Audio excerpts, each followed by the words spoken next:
K-Mine has added new functionality to implicit modeling. Now, using the radial basis function method, users can model the surfaces of lithological boundaries or solids of geological bodies based on the trend parameters.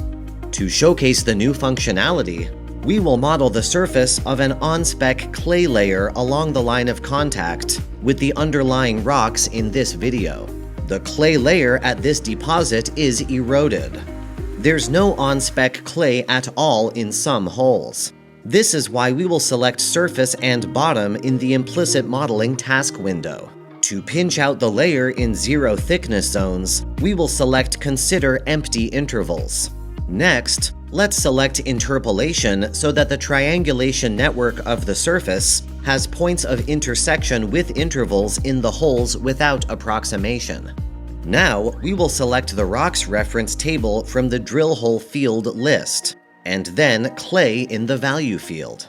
Let's select the boundaries for the surface to be created in the dimensions field. Next, let's select top view and make sure that all the holes are within the boundaries.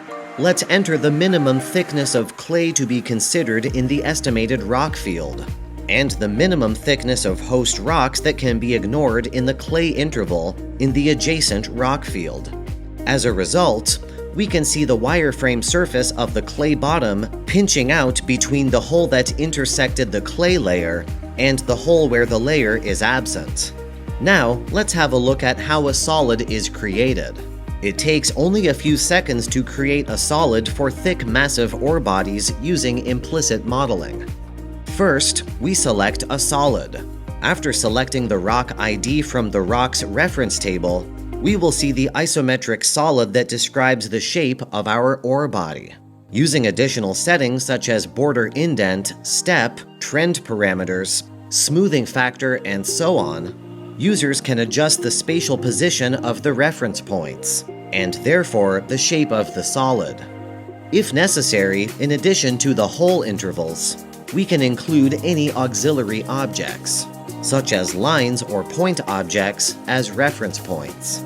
Let's draw a white line to define the contact boundary between two holes, and add it to the initial objects for solid creation. As a result, we will see a new blue solid with the surface boundary based on the rock contact line points. Now, note how the trend parameters help the user adjust the spatial configuration of the body. Let's enter the coefficient of 2 for the ellipsoid's major axis in the major axis field, and the azimuth angle of 50 degrees in the azimuth field. Next, let's change the azimuth angle to 150 degrees.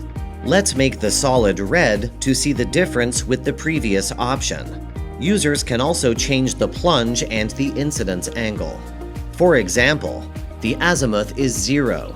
Let's enter 50 degrees in the plunge field as the plunge of the body along the major axis, and 45 degrees in the incidence angle field as the incidence angle for the major axis.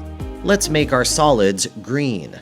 By changing the trend parameters, grid step, and other settings, users can change the shape and length of geological bodies accordingly. This is why a thorough analysis of all geology data available for the deposit is crucial before implicit modeling.